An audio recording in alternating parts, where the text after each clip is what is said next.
เอาแล้วเนาะคำว่าอธิษฐานเฮาผู้มื้อนี้พากันเข้าใจผิดหลาย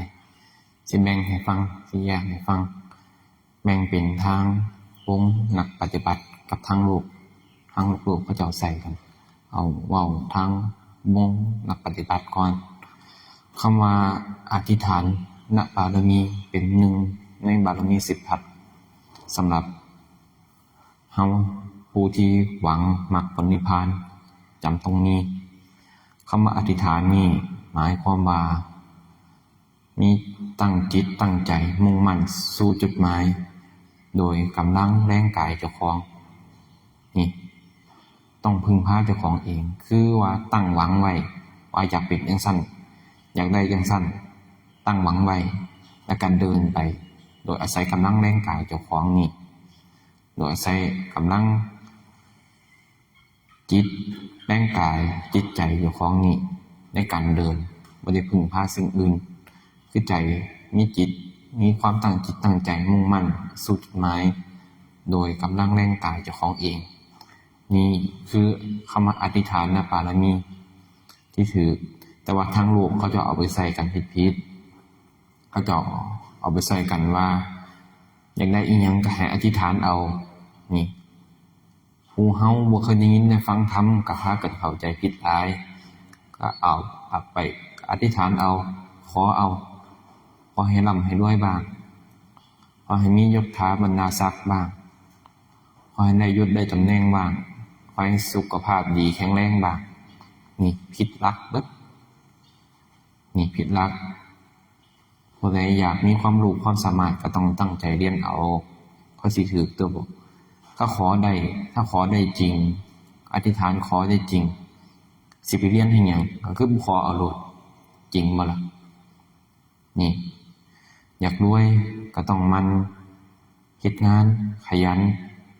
และประหยัดรู้จักการใช้เงินก็ดีคือบ่แม่นไปขอเอาถ้าขอได้รวยจริงสิเฮ็ดงานเฮ็ดหยังก็คือบ่ไปขอเอาโลดเจ้าพ่อได้เจ้าแม่ได้ศักดิ์สิทธิ์ก็คือบ่ไปขอเอาโลดสิไปเฮ็ดงานให้มันเหนื่อยเฮ็ดหยังคำมันขอได้จริงนี่ทางโลกเขาจะเอาไปใส่กันผิดหลักคำสอนพระพุทธเจ้าเฮาผิดหลักคำสอนหลาย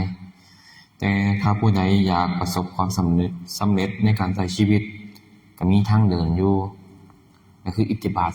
4ทางเดินไปสู่ความสำเร็จอิทธิแปลว่าสำเร็จบาทแปลว่าก้าวเดินทางเดินร่วมกันเป็นอิทธิบาท4ประกอบด้วยฉันทะวิริยะจิตตะและวิมังสาฉันทะคืออีหยังคือความพอใจมีความรักพอใจในสิ่งที่เจ้าของกระทำแต่ความพอใจอย่างเดียวบ่อาจสามารถเฮ็ดให้เราประสบความสำเร็จได้ต้องมีวิริยะบวกเข้าไปด้วยวิริยะหมายถึงความพยายามสิเฮ็ดให้มันสำเร็จสมดังที่เจ้าของหวัง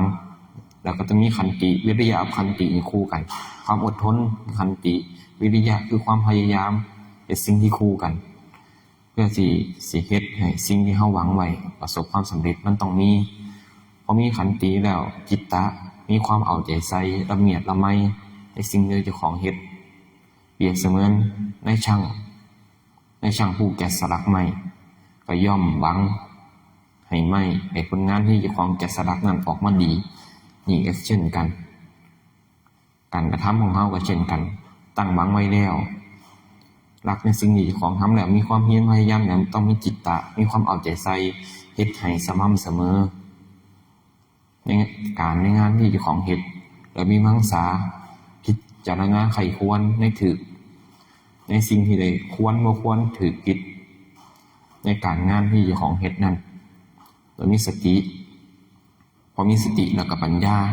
ก็คู่กันมาคนเฮา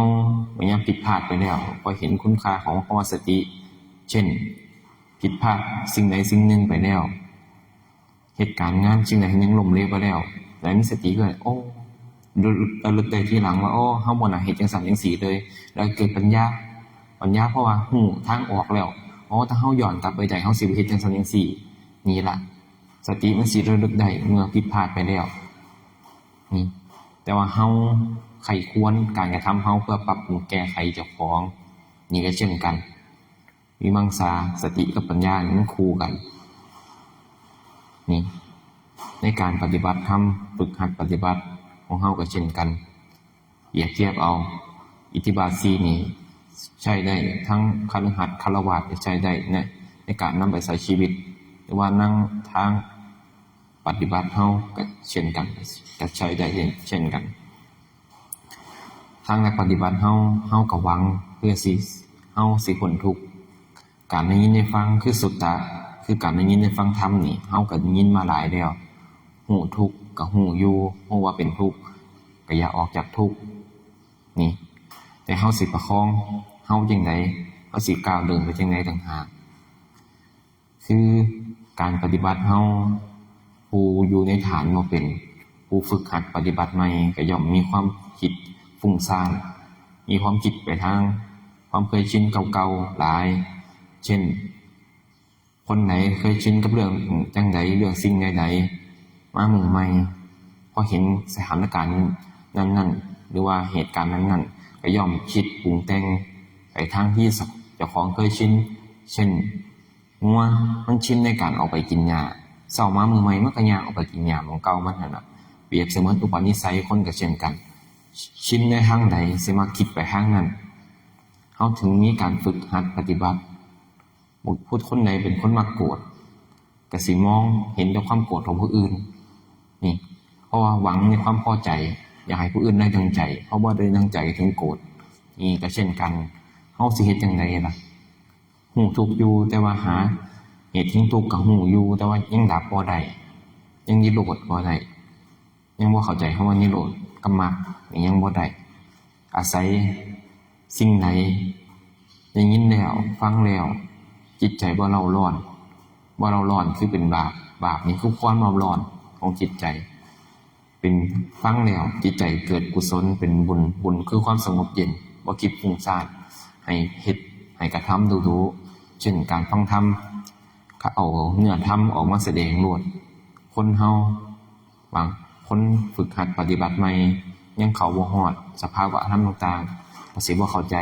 จักสิเว้าอีหยังนี่บ่เข้าใจตรงนี้ให้ฟังสิ่งที่เป็นกุศลคือสิ่งที่มันตื่นเต้นก็ได้เช่นประวัติครูบาอาจารย์นี่ก็ได้เช่นกันนิยายธรรมนี่ก็ได้เปิดฟังดู